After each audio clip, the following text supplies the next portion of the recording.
राम राम जी। तो जैसे कि आप सभी को पता ही है, 16 तारीख में WTPO का, दिल्ली पुलिस का एग्ज़ाम था। तो 16 की सेकंड शिफ्ट में मेरा एग्ज़ाम था। तो बस उसी के बारे में आप सबको बताना था कि किस टाइप के क्वेश्चन आ रहे हैं, किस टाइप के नहीं आ रहे। मेरा जो एग्ज़ाम था वो दोपहर वाली शिफ्ट में था, जो तुम्हारी शायद अभी मैं देख के बताता हूँ किस टाइम स्टार्ट हुई थी। 11:30 से 12:30 की टाइमिंग था एंट्री का। हाँ जी, 11:30 से 12:30 के बीच का टाइमिंग लास्ट थी, मतलब 12:30 तक गेट क्लोजिंग टाइम। मेरा जो सेंटर गया था वो mount Abu public school, H block, Dataram society, sector 18, Rohini में, नई दिल्ली। तो भाई एग्ज़ाम के बारे में सबके माइंड में ये चल रही है कि क्वेश्चन पता नहीं कैसे आएंगे। जैसे दिल्ली पुलिस कांस्टेबल में आए थे, ऐसे ही जी के क्वेश्चन आएंगे, और साइंस कितनी हार्ड आएगी कितनी नहीं, और मैथ के क्वेश्चन कैसे आने वाले हैं कैसे नहीं। तो यही सब सोच के सब घबरा रहे थे। तो भाई मैं पहले आपको अपना एडमिट कार्ड दिखा देता हूँ और उसमें दिखा देता हूँ मेरा पेपर कितनी तारीख में था। एक मिनट, ये डिस्प्ले हो जा क्लियर। ये देखो, 16 तारीख में मेरा एग्ज़ाम था, 1 PM, 1:30 से 2:30, 16:10। ये 16:10 उल्टा दिखाई दे रहा है, 16/1/2026। तो भाई मेरा एग्ज़ाम था, मैं भी सुबह की शिफ्ट में, एक मेरे दोस्त का एग्ज़ाम था नोएडा सेक्टर 80। उसने फ़ोन करा कि भाई पेपर बहुत हार्ड आ रहा है, साइंस में न्यूमेरिकल आ रहे हैं और ज्योमेट्री ज़्यादा आ रही है, ये और वो फलाना ढिमकाना, उसने बहुत सारी चीज़ें बताई। तो मेरे एग्ज़ाम सेंटर में जाने से पहले ही हाथ पैर फूल गए कि यार पेपर बहुत हार्ड आ रहा है, छोड़, चल पेपर छोड़ दे, तो कोई बात नहीं, मत दे। माइंड में अलग अलग बात चल रही थी। फिर एक मन में बात आई कि कोई बात ना, हार्ड होगा छोड़ो, नंबर ही तो नहीं आएगा ज़्यादा से ज़्यादा, चलो पेपर देते चल के। तो भाई मैं पेपर देने चला गया था। अंदर जाके भी माइंड में यही था कि हार्ड आ रहा है क्वेश्चन वगैरह, और जो भी है कि भाई पेपर नहीं हो पाएगा, क्लियर नहीं हो पाएगा। तो भाई जैसे पेपर स्टार्ट होता है, पेपर स्टार्ट होने के बाद पहले ही सेक्शन खुलता मेरा, जो था साइंस का। पहला सेक्शन मेरा साइंस का खुला था, मैंने उसे स्किप कर दिया। मैंने सबसे पहले नॉर्मल जी के क्वेश्चन उठाए कि पहले जी के देखते हैं कैसे है, क्योंकि साइंस के कुछ क्वेश्चन पढ़ के करने पड़ते हैं, टाइम लगता है। तो नॉर्मल जी के क्वेश्चन मैंने स्टार्ट करे। जी के भाई क्वेश्चन ना तो तुम हार्ड कह सकते, ना तुम उन्हें बिल्कुल ईजी कह सकते। वो बिल्कुल नॉर्मल क्वेश्चन जो होते हैं जीके के, वो क्वेश्चन आए थे। सिर्फ 2-3 क्वेश्चन हार्ड छोड़ दो, बाकी सब नॉर्मल थे। और मैं आपको दिखाता हूँ, क्योंकि मैंने पेपर देने के बाद मेरे को सब क्वेश्चन माइंड में थे। तो मैंने गलती से सुबह क्या नाम, अपने एडमिट कार्ड की एक एक्स्ट्रा कॉपी करा ली थी। तो ये ब्लैक एंड वाइट थी, इसमें फेस क्लियर नहीं आ रहा था, थोड़ा लाइनिंग आ गई थी। तो मैंने फिर कलर निकलवाई थी वहीं साथ के साथ। तो मैंने बाहर आके सारे क्वेश्चन लिख लिए थे कि भाई सब, जैसे मैं परेशान था, जैसे मैं अपने दोस्त से पूछा था, ऐसे सब परेशान होंगे। तो मैं आपको सारे क्वेश्चन बताता हूँ A to Z। मैंने सारे क्वेश्चन लिख लिए जब ये आते इस पे, और वो भी सारे सब्जेक्ट के, साइंस के, जीके के, मैथ के, रीजनिंग के, कंप्यूटर के। ये रे मैंने एडमिट कार्ड के पीछे लिख लिए थे बैठ के सारे, सारे के सारे पेपर देने के बाद बाहर आके। मैं बताता हूँ आपको। भाई साइंस में जो मेरे दोस्त ने बोला था कि भाई मेरे में तो 17 न्यूमेरिकल आए, 15 न्यूमेरिकल आए फर्स्ट शिफ्ट में। तो भाई मेरी शिफ्ट में सिर्फ 4 से 5 न्यूमेरिकल आए थे, वो भी नॉर्मल वाले। जैसे F=ma की इक्वेशन है, उसमें A दे रखा था, F दे रखा था, M की वैल्यू, G की वैल्यू निकलवा रहे थे, छोटे G की वैल्यू। इस तरीके के न्यूमेरिकल थे छोटे छोटे। विभांतर वगैरह कुछ करके था क्वेश्चन, एक दो तीन हार्ड थे, वो मैंने कर नहीं पाया। भाई जो साइंस के क्वेश्चन पूछ रखे थे कि भाई पेनिसिलिन या एंटीबायोटिक है या वो है, ऐसे मतलब रिलेशन पूछा हुआ था कि पेनिसिलिन का रिलेशन, मतलब ये दवाई और वो बोल देते हैं ना कि भाई ये दवाई इस चीज़ में, ये दवाई इस चीज़ में, ये ट्रैंकुलाइजर है, ये वो है। तो इनका रिलेशन बताना था कि कौन सा रिलेशन बिल्कुल ठीक आ रहा है, संगत मिलाना था एक तरीके से। और भाई न्यूटन की थर्ड लॉ डायरेक्ट पूछ रखी थी कि न्यूटन की थर्ड लॉ क्या होती है। 4 ऑप्शन दे रखे थे, उन 4 ऑप्शन में बस हमें ये सिलेक्ट करना था कि कौन सी थर्ड लॉ है। डायरेक्ट अलग पता लग रही थी कि क्रिया के प्रतिक्रिया थर्ड लॉ होती है न्यूटन की। तो उसमें डायरेक्ट ऑप्शन देख के नहीं पता लग रही थी। और सुबह की शिफ्ट में न्यूटन की फर्स्ट लॉ पूछ रखी थी, वो मेरे दोस्त ने बताई थी मुझे फ़ोन पे। और फिर ओम लॉ जो है V=IR, उसमें डायरेक्ट ही फॉर्मूला, उससे क्वेश्चन पूछ रखे थे फॉर्मूला से, लेकिन थे थ्योरी टाइप में कि V=IR है, अगर उसमें आई को बढ़ा दे या आर को कम कर दे, आधा कम कर दे, 2 कम कर दे, तो आई पे क्या फ़र्क पड़ेगा, ऐसे वाले क्वेश्चन थे। क्योंकि V=IR है, उससे आई और आर का रिलेशन निकाल के, और उसमें कितना घट रहा है कितना बढ़ रहा है वो हम कर लेते हैं और वो बना देते हैं। उसके बाद भाई ये जो V=IR था, इससे 2 न्यूमेरिकल और थे, जो 4-5 न्यूमेरिकल आए थे उन्हीं में इनसे थे 2 न्यूमेरिकल। दो केमिकल रिएक्शन पूछ रखी थी, एक थी मैग्नीशियम डाइऑक्साइड की रिएक्शन करानी थी H2O से, तो कौन सी गैस बाहर निकलेगी, और एक और रिएक्शन थी वो मेरे याद नहीं है केमिस्ट्री की, वो थोड़ी बड़ी सी थी, मैं भूल गया उसे। और जो गति के नियम है, 3 नियम हमने पढ़ रखे हैं, एक तो s equal to u t plus half a t square, एक है u plus v equal to u plus a t, और एक है v square equal to u square plus 2s, 3 equation है वो। और उनमें से एक इक्वेशन सीधी पूछ रखी थी, v equal to u plus a t वाली, 4 ऑप्शन दे रखे थे वी यू ऐसे पलट पलट के कि इनमें से कौन सी वाली करेक्ट इक्वेशन है उस चीज़ की। डायरेक्ट सीधा जिस भाई ने कभी पढ़ी होगी v equal to u plus a t, तो उसे डायरेक्ट ही मिल गई थी। और भाई एक केमिस्ट्री में से एक क्वेश्चन था समांगी मिश्रण और विषमांगी मिश्रण से, उसमें समांगी मिश्रण में उत्प्रेरक और विषमांगी मिश्रण में उत्प्रेरक कुछ करके पूछ रखा था कि उसमें उस उत्प्रेरक को डालते तो क्या होता है। भाई मैंने हिंदी में करी है तो थोड़ा हिंदी के क्वेश्चन बता पाऊंगा। और दो दो क्वेश्चन पूछ रहे डायरेक्ट SI यूनिट पूछ रखी थी, दो डायरेक्ट, पहली थी दाब वाली, दूसरी थी पावर वाली। एक दाब की थी, एक पावर में कुछ रिलेशन करके पूछ रखी थी कि पावर शक्ति का कुछ रिलेशन करके जब ऐसा यूनिट पूछ रखी थी, लेकिन वो भी आसानी से निकल रही थी, 4 ऑप्शन ऐसे दे रखे थे कि तुम इजीली छाट सकते हो आराम से। तो भाई चलते हैं जीके पे, साइंस हो गई, जीके क्वेश्चन बताता हूँ। पॉलिटी से क्वेश्चन थे कम से कम चार क्वेश्चन थे। आर्टिकल डायरेक्ट नहीं पूछ रखा था, थ्योरी टाइप में थे, बहुत बड़ी बड़ी थ्योरी बना रखी थी 4 ऑप्शन की, और ऊपर लिखा हुआ था एक क्वेश्चन था हाँ कि राष्ट्रपति जो है मंत्रिपरिषद के सदस्यों को सिलेक्ट करता है प्रधानमंत्री की सलाह पे, तो उसी को ही अल्टा सुलटी पलटा करके कि मंत्रिपरिषद की सलाह पे ये होगा या मंत्रिपरिषद की सलाह पे बर्खास्त करा जाएगा, राष्ट्रपति डायरेक्ट बर्खास्त कर देगा या नहीं करेगा, ऐसे करके उन्होंने ये पूछा कौन सा कथन सही है। उससे रिलेटेड 3 क्वेश्चन थे डायरेक्ट, राष्ट्रपति और प्रधानमंत्री और मंत्रिपरिषद से मिला के, कोई आर्टिकल नहीं था डायरेक्ट। और एक स्टैटिक का डांस था, बहुत ही खतरनाक, स्टैटिक का लोक नृत्य, शायद डायरेक्ट नृत्य नहीं था, और शास्त्रीय नृत्य नहीं था, लोक नृत्य था, तो वो मुझे पता नहीं था भाई।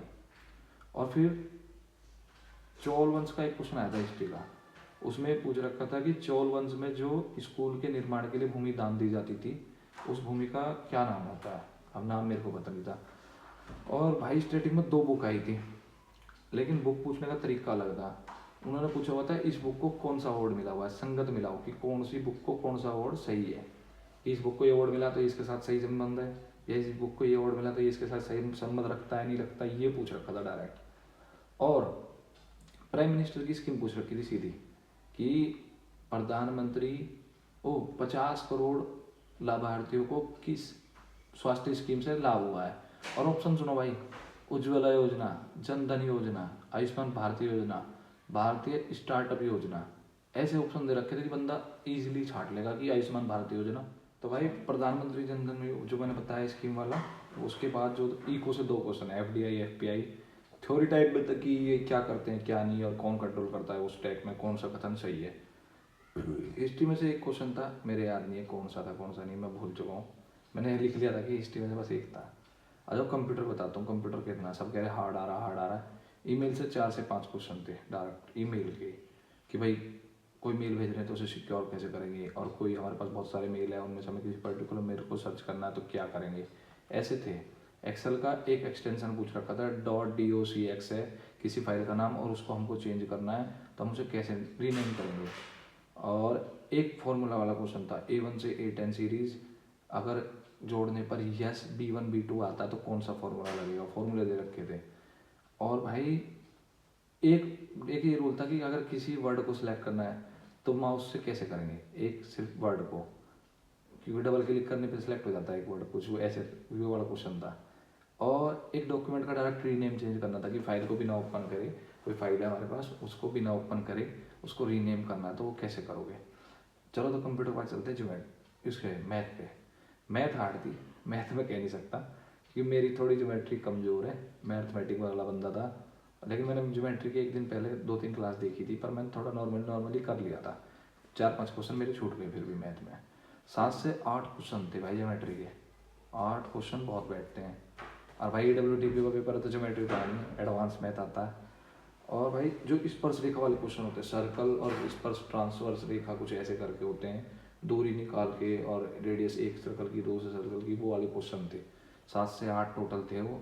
वो मतलब एडवांस के कि भाई कोई त्रिभुज के अंदर सम और चतुर्भुज के अंदर ऐसे वाले 3 क्वेश्चन ट्रिग्नोमेट्री के थे, पर नॉर्मल क्वेश्चन थे ट्रिग्नोमेट्री के। कोस एक्स की वैल्यू दे रखी थी और टेन एक्स की वैल्यू बतानी थी हमें, और 2 से 3 एल्जेब्रा क्वेश्चन थे जो कोऑर्डिनेट्स वाले होते हैं कि वाई एक्सिस पे -2x और x+y इक्वेशन है तो एक्स एक्सिस पे क्या दिखाई देगी, या सी के सामने रख देंगे तो कैसे दिखाएगी, ऐसे पूछ रखा था।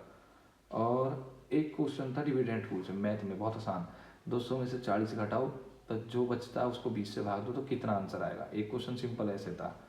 और भाई आपके एक सर्कल वाला क्वेश्चन था कि कोई सर्कल है वो 88 सेंटीमीटर कुछ का है, उसका मतलब 2πr जो होता है परिधि बोलते हैं जिसे, वो 2πr 88 सेंटीमीटर दी हुई थी। वहाँ से आर निकालनी थी, उस सर्कल से एक वर्ग बनाया गया था और वर्ग का क्षेत्रफल बताना था। वो मैंने कर दिया, वो अपना आसान है। 2 क्वेश्चन थे कॉम्बिनेशन और परमेंटेशन से, 2 क्वेश्चन भाई, कि बनाना दिया हुआ था और उसमें बोला हुआ था कि इसे कितने तरीके से लिख सकते हैं। एक स्कूल था, स्कूल दिया हुआ था, उसमें बोला था कि ये क्वेश्चन कितने तरीके से लिखा जाए कि हर बार दोनों वोल साथ आए, एक वो क्वेश्चन था। और 2 से 1 क्वेश्चन ऐसे टिपिकल थे भाई, मेरे याद भी नहीं है कैसे टाइप के क्वेश्चन थे वो, क्योंकि मैथ में मेरी समझ में नहीं आया वो क्वेश्चन। तो मैथ में कुल मिलाकर 10-12 क्वेश्चन ऐसे ही इजीली जो आदमी कोई भी कर लेगा, 10-12-15 क्वेश्चन ऐसे आ रहे हैं जो सही जहाज बना रहे हैं। जो बच्चे ने ज्योमेट्री पढ़ी है, एडवांस पढ़ी है थोड़ी बहुत भी, वो कर लेगा 2-4 क्वेश्चन और फालतू 5-6 तक पहुंच जाएगा। लेकिन जिसने एडवांस मैथ ज्योमेट्री अच्छे से रख ली है वो बढ़िया कर देगा। अब आती है हमारी रीजनिंग की भाई। रीजनिंग का मैं ये कहता हूँ, जिस बंदे ने पहले कभी तैयारी करी है, दिल्ली पुलिस की बढ़िया तैयारी करके एग्जाम दिया है, उन्हें रीजनिंग में टेंशन लेने की जरूरत नहीं है। टेंशन फ्री जाओ भाई।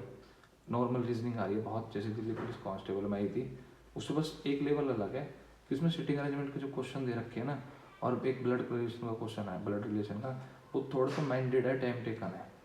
और DI का एक क्वेश्चन सिंपल दे रखा है, 3 साल की DI लिख रखी थी, जनवरी फरवरी मार्च, और 3 मंथ लिख रखे थे। टोटल पूछे थे फरवरी की टोटल वैल्यू कितनी होती है। संबंध सादृश्यता से क्वेश्चन थे, संबंध सादृश्यता मतलब इसकी इससे क्या रिलेशन है उस वाले में। फिगर नॉर्मली 2-3 फिगर थे नॉर्मली। एक फिगर में तो एडिशन वाला था कि 9 फिगर थी, और मतलब जैसे 1 2 3 वाली इमेज सेम है, 7 6 3 वाली इमेज सेम है, ऐसे लिख के और बताओ ऑप्शन कौन सा सही था। और भाई एक नॉर्मल फिगर थी, और 3 से 4 सिटिंग वाले बताए मैंने आपको कि उत्तर दिशा में बैठा वो बड़ा छोटा ये क्वेश्चन थे। और सीरीज के क्वेश्चन थे नॉर्मली रीजनिंग में, बहुत ईजी, कोई भी बंदा कर लेगा सीरीज में, तो इतने ईजी थे। तो कुल मिला के ये वो क्वेश्चन है सारे, ये मैंने खुद ही वहीं लिखे थे सारे। एग्ज़ाम के बाद मैंने अपने एडमिट कार्ड पे लिख लिए थे। अब मेरा एडमिट कार्ड तो मैंने फ़ोटो खींच ली थी उसके फ़ोन से, अपने फ़ोन से, तो फिर मैं यही था। तो भाई कुल मिला के मैं एक बात बोलूँगा, मैं पेपर देखा है WTPO का, तो भाई डरो मत, टेंशन फ्री जाओ, एग्ज़ाम दे के आओ। कुछ पता नहीं कौन सी शिफ्ट हार्ड आने वाली है, कौन सी शिफ्ट में कितने सवाल आने वाले हैं, कौन सी में कम सवाल आएंगे, तो आप बेफिक्र होकर जाओ, अपना एग्ज़ाम देखा हो। एग्ज़ाम इतना हार्ड नहीं आ रहा, बच्चे घबरा रहे हैं, और अटेंडेंस भी मेरी क्लास में कम से भी कम, जहाँ मेरी लैब थी उस लैब में आधे से ज़्यादा बच्चे, खाली थी सीट भाई, बच्चे नहीं आ रहे डर की वजह से, साइंस नहीं पढ़ी, हम नहीं जा रहे। तो भाई लिस्ट तो डाउन जानी है, क्योंकि नेगेटिव मार्किंग भी है इस बार। पिछली बार इसमें नेगेटिव मार्किंग नहीं होती थी, लेकिन इस बार नेगेटिव मार्किंग भी है। तो टेंशन फ्री जाओ, एग्ज़ाम देखा हो। और जो मैं तो एक ही बात बोलूँगा, जो भाई आपको क्वेश्चन आते हैं वो साथ के साथ करते जाना। दोबारा टाइम, अगर तुम पढ़ के दोबारा अच्छे से क्वेश्चन करते हो तो तुम्हारे लिए 90 मिनट कम पड़ने वाली है, आपको 10 मिनट और एक्स्ट्रा लगेगी अगर आप स्पीड बना के नहीं रखोगे।